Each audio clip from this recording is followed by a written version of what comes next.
My name's Claire Ebrey. I'm so delighted to be here, delighted to come all the way to Exeter to speak alongside somebody from Manchester. Sorry to everybody online abroad for the terrible accents you're having to deal with. I hope you can understand what we're actually saying. I'm going to talk to you about a report that we wrote very recently. We launched it in April, so it's brand spanking new, really. Before that, I thought it'd be useful if I just gave you a little bit of an introduction to myself.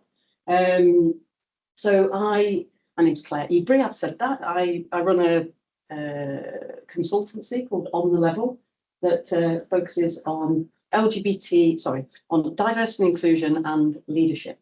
And so that's all kinds of diversity and inclusion, not just LGBT, from menopause through to being an active bystander. We do lots of training for minority groups, so from ethnic minority groups through to neurodiverse groups, but we also do consultancy work to help organisations to set strategy and targets around diversity and inclusion as well. So that's the day job. And then in my spare time, I set up this KIC called Pride in Leadership. A KIC is a community interest company.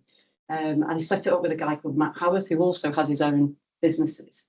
So he's a web designer and he does impact measurement as well.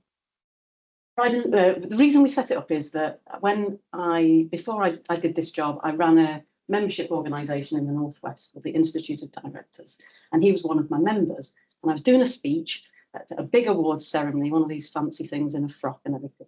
And I was talking about the diversity and inclusion that we've done at the Institute of Directors, which was mainly focusing on women and ethnic minority communities, because I joined that, and as you might imagine from a group of directors, it looked exactly like you would imagine. So I was talking about this, 400 people in the room. He took this opportunity during my inspirational talk to send me an email. And he said, what about LGBT? Because I'm gay. So I got in the next morning and I got his email and I thought, flipping heck, I didn't know he was gay. And he'd spoken for me at lots of events. We knew that we shared certain values, things like business with purpose, beyond profit, that kind of stuff. And so I rang him and I said, I didn't know you were gay. Did you know I was gay? And he said, no.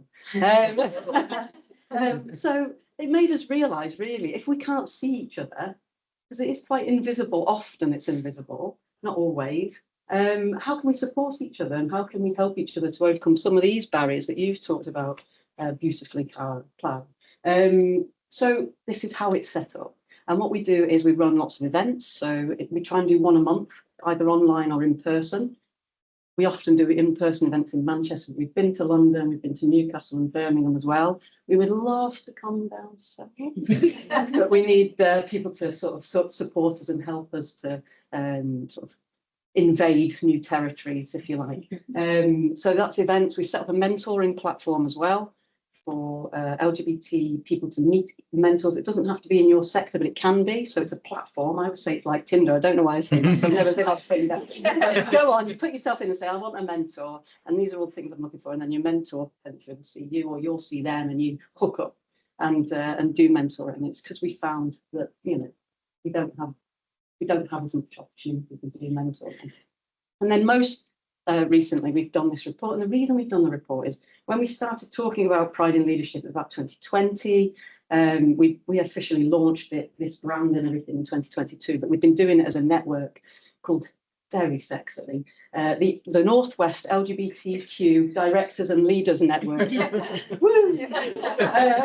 So yeah, people love that. So we rebranded as Pride in Leadership in 2022, but we've been talking about it for ages. And we had no data. There's hardly anything out there. You showed us something today, some research that's been done on LGBTQ in STEM, but there was something from Stonewall in 2018. It was about bullying and harassment in the workplace. There's stuff by an organisation called Just Like Us. They look at school children, I'm just going to say school children, school students, and their experiences, which unfortunately haven't changed greatly over all the years, but there wasn't that much on LGBTQ in current workplaces. So that's what I'm going to talk to you about, is this report. But just before I do, just a bit of a trigger warning. You're not expecting, I'm sure, coming to a talk like this, sort of rainbows and cuddly toys. but there is some language in here that's not very nice. There's some people's experiences that might be quite triggering. If they're triggering, please take a deep breath. If you need to step away from this talk, then please do. I actually met somebody this week who said he won't read this because it's too triggering.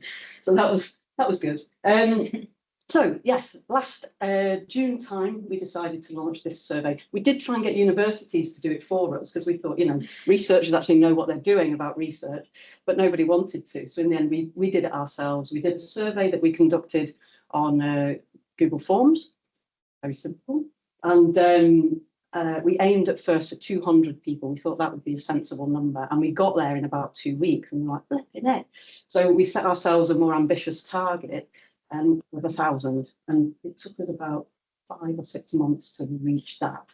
We ended up with 1,015. We actually ended up with 1,017, but when we did the, looking through the data, 2 people said that they were cisgendered and straight, and that they'd experienced absolutely no problems at all in their work. So we took those 2 out, and we got 1,015 in total. And this is what it looks like. I think it's quite pretty. It was designed by a trans woman in Manchester who's a branding expert, and she came up with all of this nice data as well. And then we sort of launched it into the world. I'm going to talk to you a little bit about the demographics that we got. So it's quite a decent balance on gender, male-female split, non-binary and other. We had a good, I would say, representation of trans and non-binary people, 18%. I was pleased with that. Our age-wise, we were sort of not young, let's say, or not the youngest. And you might expect that. This has gone out on LinkedIn mainly, and it's been distributed by organisations and groups a bit like this one. So people tend to be professionals and in professional networks. So we weren't disappointed. Also, we wanted people with experience of work, and the younger you are, the less experience of that you've got. So we weren't disappointed with that demographic. We did find that obviously that then translated into representation in more mid and senior levels. I would say that's probably linked to age as well. In terms of breakdown on sexuality, it wasn't bad. 42% gay men, 32% lesbians, sorry, 23% lesbians, 13% bi. Quite a good representation across the LGBT alphabet mafia, if you like. Good representation of disabled people, 30%. We were disappointed with the ethnic minority representation. I think we've spoken to a lot of people who do these kinds of surveys, and it's not actually that bad because it's just poor. Like, people don't come out, so they're less likely to be out from ethnic minority communities. Doesn't mean they're not in those communities, or we're not in those communities, but if you're not out, you're not going to really fill in a form that's coming up on your computer at work, are you? So they were the key demographics. In terms of research findings, there was a lot. There's a lot out there, and more than I can tell you in this amount of time. So I'm going to blast through a few. Being LGBT influence, I'm going to say queer. Does everybody mind if I say queer instead of LGBT? Save us about 5 minutes. So being queer influences your educational experience. So much. It's sort of hard to say. Obviously, there's bullying and harassment if you're obviously queer in school, and that came through quite strongly. People's experiences of that. Section 28, which Clara talked about, came through very strongly as well. Even though that was that got rid of in something like 2003. 2003. Yeah, so that was got rid of in 2003, and people are still talking about it now. What I would like to say about Section 28 is that people my age and around my age, a little bit younger than me and older, they went through the whole of education through Section 28. So it's also the same demographic that's now either going into leadership roles, or aspiring to be in those roles. Our experience at this age of coming out is very different to that of people who are coming out now. And I think that there is a possibility that you would be in that kind of leadership role and not necessarily understand the LGBT people that are coming through now. It's very important. It's one of the things we say at Pride in Leadership. It's part of our mission is to make sure that the leaders of today understand the challenges of today so that they can be the best leaders that they can be. In school, you've also got kids choosing subjects based on being less gay. So looking less gay. So I'm not going to choose art or drama or something like that because that'll make me look really gay. I'll choose science. Actually, the opposite of what you said today, Claire. But these are the kinds of stories that we had coming through. So it'd be interesting to sort of cross-reference, I think, some of those things.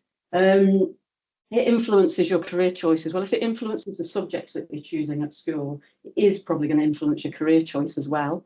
But we had lots of different kinds of stories coming through about that. So people saying, I wish that that I'd chosen a different kind of career, so I hadn't gone into construction, it wouldn't have been so awful, through to people saying, I knew that I would be safe doing this kind of career, and that's why I chose it. That's not a great reason to choose your whole career path, is it? If you think that you're spending, what, 8-10 hours a day, every day of your life at work, and you're not doing something you particularly feel passionate about.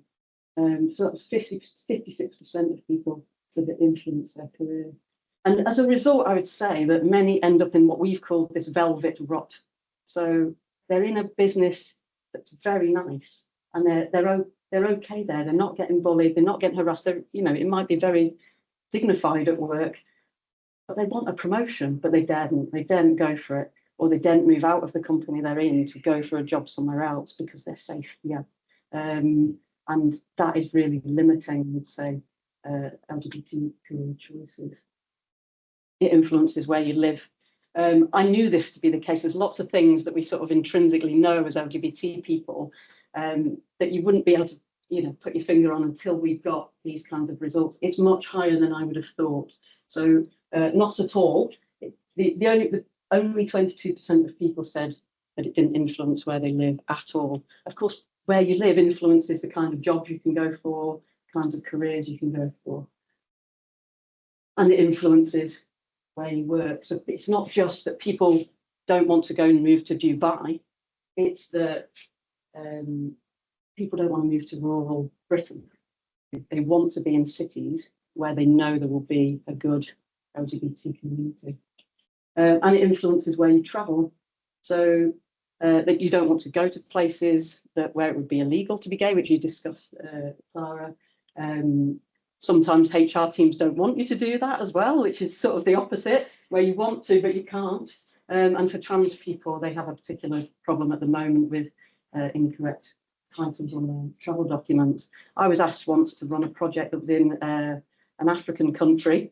It was Uganda, and didn't actually, the conversation didn't get to the point where I was being commissioned, thankfully, because straight away, obviously, I had massive reservations. I discussed this with somebody who I knew who had done lots of work in Africa. You don't need to tell them. You don't need to tell them you're gay. And it's like, being gay isn't something that I do. Being gay is something that I am. Like, this is the whole of me.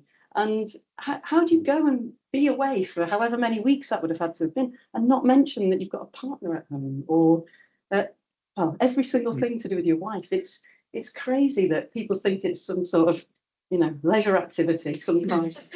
It influences whether you get a job. So what we found here was that some people were absolutely sure, so 7% were absolutely sure, sorry, 7% sure that they'd been given a job because they were LGBT and it helped them on their CV and their job application. 16% were sure that they hadn't got a job because of being LGBT, and 77% weren't sure. And I think that there's something really peculiar at the moment in HR law. Like, nobody's going to say, well, actually, we did get lots of examples of people saying you're not getting this job because you're gay, but we also saw that lots of people told things like, you don't quite fit into our culture. And that, you know, it's those kinds of things, you're like, well, why don't I? And we've done a lot of recommendations for different audiences at the end of this report. And one of the audiences was recruiters, because they were not taking on the challenge properly of speaking to their to the businesses that commissioned them to make sure that they were doing their job properly of creating inclusive environments. I was told they didn't want puffs working for them. That was literally in a job interview. Somebody said that. Can you imagine?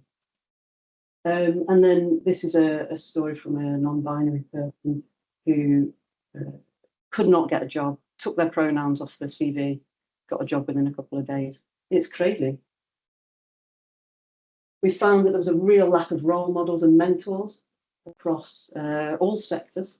So that's 76% said they had absolutely no professional role models that were LGBT.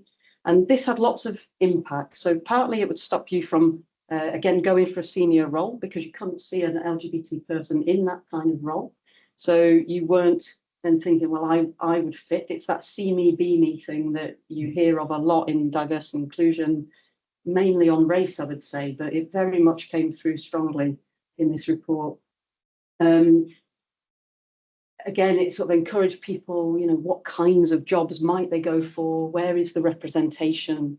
How are we looking at it? There were also stories of people knowing that certain people in leadership were LGBT and weren't out.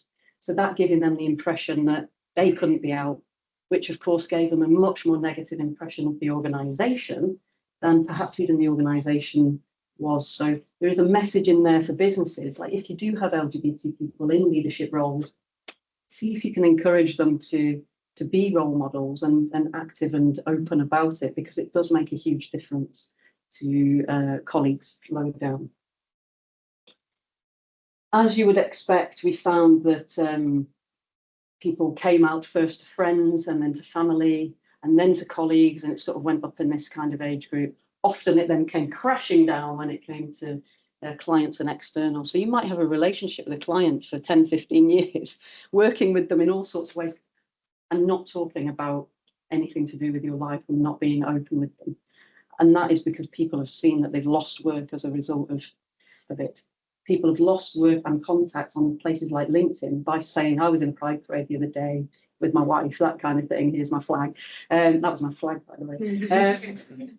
And then they've lost clients or they've lost contacts because of it. So they do keep a bit more quiet because of that. Obviously, that's a barrier, I would say, because the relationships depend on how open and honest you are. You can only get to a certain level of relationship if you're open and talk about your real life. Otherwise, you stay at a professional level. So we clumped all of these together and said, overall, have you faced barriers? And then we gave people options to choose which ones it might have been. And 85% in total had said that they had experienced some kind of barrier. And it was things like lack of representation in leadership, uncomfortable or hostile work environments, inadequate support from HR, discrimination or bias in promotion or assignment opportunities, concerns when travelling for work to other countries, verbally or physically attacked at work, and only 15% said none of the above. We had other, and then we gave a load of options, so that wrapped up the difference there. And that's just an example of the kinds of things that people were talking about. So we've spent their life in retail and lost count of how many times they've been called faggot. And this is one area that I want to talk about, banter. It's so funny, isn't it, to be asked to sell yourself on Grindr all the time by your boss. And this is, so a lot of organisations, what came through strongly in the report is a lot of organisations have their policies and procedures in place and they look great on paper, but the day-to-day experience of being there is more like this. And this is where HR teams can often struggle, because somebody will go and complain eventually. Let's say this person went and complained. They didn't say this, but I'm just extrapolating from their story. Let's say they go and complain, and then the HR team says, well, it is just banter. I've gone and spoken to him. He says it's just a joke. How do you feel as the LGBT person receiving that then from HR, rather than the other person being spoken to? And that is what sets the culture in a lot of organisations, banter. So banter's got its own page, I think, in our report. It's amazing.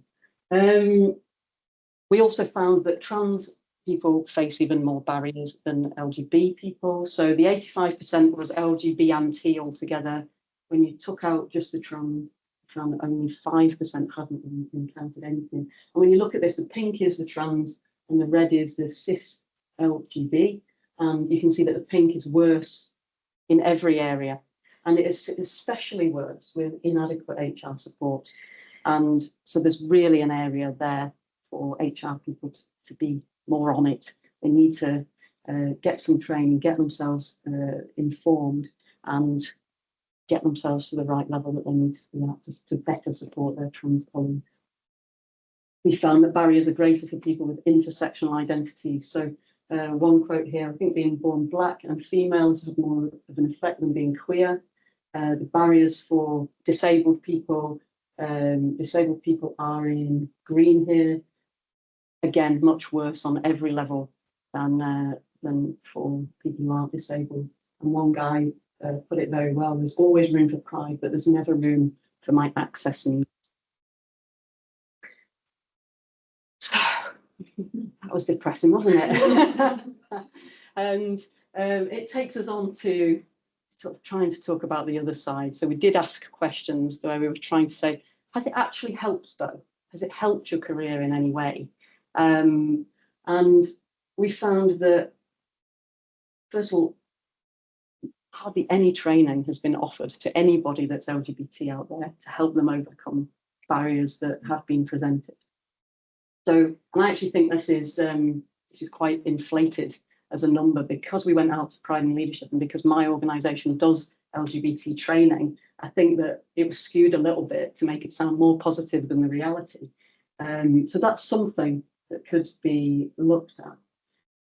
But we found that 7% of people said that they think overall being LGBT had a positive impact on their career. And it's things like enhanced empathy and interpersonal skills get developed. You can see how that could happen because you've experienced some of those barriers that you've experienced, and it's changed something in the way that you think. An enhanced ability to think creatively and to challenge norms, improved judgment of character. You see that a lot. You learn from a very young age about coming out. Can I come out to this person? And that does help to develop those kinds of skills. And then stronger networks that they've got amongst other LGBT people as well. The professor at Anglia Ruskin, who's done work on LGBT leadership and what some of those positive sort of elements and how they lead into leadership. And she's pulled out emotional intelligence, sensitivity to the inclusion of others, connecting with others and building teams, managing uncertainty in stressful situations, and courage and risk-taking. So they're the kinds of strengths that help you when you're looking for a leadership role, and they come through. It's not, you're getting told off for this, it's not because you're LGBT that you've got these strengths, it's because you had to go through all that crap at a younger age that you've developed some of these strengths. That does not mean that crap was worth it and it shouldn't be stopped. It should be stopped. And then this is what we're trying to achieve with Pride in Leadership, of course, a bit of a gay mafia, making sure that we're looking after each other and that there's somebody who can pick up the phone and help you. And that can be if you're a business leader, it can be if whatever sector you're in. It doesn't even have to be that if you're in STEM, you can get support from someone in STEM. People have different experiences of HR teams, for example. That's quite universal, if you like, of bad experiences with colleagues, of trying to set up something new. A lot of these things can go across it. So that's the report. We've done all of it for free, apart from we paid the designer because it was a lot of work for her to do. It means that we don't have a lot of budget to get it out. So we would appreciate you sharing it. Please go onto the website, go to the little tab that says report, share it like mad with everybody in HR, diversity inclusion networks, LGBT. We want it to be as big as the McKinsey review is on gender and the Parker review is on race. And so we can only get there if you help us. So thank you in advance for doing that. And I just want to finish on telling you what happened next, because this is what happens when you put your head above the parapet, which is why probably people stay in their velvet ruts. So first of all, we had a lovely B Corp PR agency that helped us to get the message out. So that was nice. They put a press release out for us and they did all the following and everything. The first bit of coverage we got was in the Straits Times. That made us laugh. And then it got picked up by Reuters, and that meant that we then got into lots of cool places, especially in America. We got quite a lot of coverage, which was interesting because it meant that we got comments underneath some of these. So my colleague Matt, because he's a techie guy, he's sort of done a little algorithm and pulled some of these comments out. What a stupid article. How can gay people be less gay? Gay people are the loudest and proudly prance around telling everyone who they are and how they feel. Wasn't it? We did a little bit of analysis and we found that people who hated our report were more likely to be anti-vax, crazies, and had a real aversion to that television programme Adolescence for some reason. So we were striking the right chords, I think. And then this guy made us laugh because he just didn't understand words. He interpreted it as being less sexual in public, which of course none of us were asking anybody to be. But he was interesting because we also, when we dug into him, there's a picture of him and that's Donald Trump's son. So hopefully we're irritating people right at the very top of society. That would be very, very nice. And then I just wanted to end on these two words: repugnant degenerate. Yeah. Thank you.